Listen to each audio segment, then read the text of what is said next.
아이들이 문제 행동을 일으키는 이유가 여러 가지인데 그 중에 어떤 이유로 문제 행동을 일으키는지 알아내는 방법이 있습니다. 아이가 문제 행동을 하는 진짜 원인을 찾으려고 전문가들은 아이를 대상으로 기능행동 평가라는 것을 진행합니다.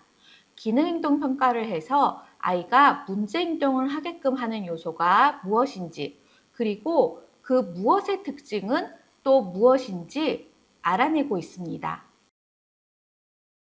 기능행동 평가에서 세 가지 유형이 있습니다. 첫 번째로 간접평가가 있어요.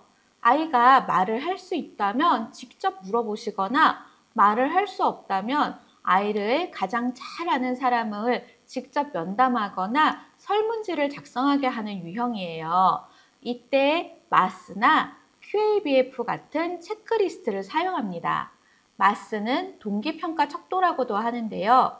아이가 문제 행동을 왜 하는지 알아보기 위해서 16개의 문항에 체크만 하면 돼요.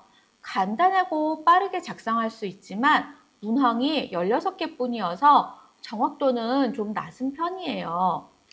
QABF는 행동 기능 설문지라고 부르기도 합니다. 마스보다 좀 더 자세하게 문제 행동의 원인을 알아보는 설문지예요. 마스가 16개 문항이었다면 QABF는 25개 문항입니다. 현장에서 가장 많이 쓰이는 체크리스트이기도 합니다. 마스보다 정확도가 높은 편이지만 주관적 보고에 의존하기 때문에 사실 정확도가 아주 높지는 않아요. 하지만 전문가들이 아이의 문제 행동을 직접 보기 위해 현장으로 직접 관찰을 갈 경우에 사전에 아이 혹은 보호자와 마스나 QABF를 미리 진행을 하시면 전문가가 좀 더 빨리 아이의 행동의 원인을 파악할 수 있습니다. 네, 두 번째는 직접 관찰입니다. 평소에 자연스러운 상황에서 아이가 하는 문제 행동을 직접 관찰하고 기록하는 거예요. 직접 관찰에는 일화 기록, ABC 관찰 기록, 삼포도에 세 가지가 있는데 이 중에 ABC 관찰 기록이 가장 많이 쓰입니다. ABC 관찰 기록은 아이의 문제 행동을 선행 사건, 행동, 결과로 나누어 써보는 방식이에요. 직접 관찰은 아이의 문제 행동의 원인을 쉽게 파악할 수 있는 장점이 있습니다. 이런 장점은 실제 행동을 보고 기술하기 때문에 간접 관찰보다 정확하고 객관적이에요. 그래서 전문가들은 아이의 문제 행동을 알아내기 위해 기능 행동 평가의 세 가지 유형 중에 직접 관찰을 반드시 진행하고 있어요. 마지막 세 번째, 기능 분석입니다. 직접 관찰은 자연적 상황에서 행동을 관찰하는 것이기 때문에 한두 번 관찰로 문제 행동이 왜 일어났는지 단번에 파악하기 힘들 수 있어요. 이렇게 말하면 좀 그렇지만 전문가가 관찰하는 동안 문제 행동이 일어나지 않을 수도 있어요. 그래서 일부러 구조적으로 상황을 만들고 아이가 이에 반응하듯 문제 행동을 일으키면 무엇이 문제인지 평가하는 방법이에요. 이 유형은 문제 행동의 원인을 파악하는 데 가장 정확하지만 실제 아이가 문제 행동을 일으키기 때문에 아이와 치료사 모두 위험할 수 있다는 단점이 있어요.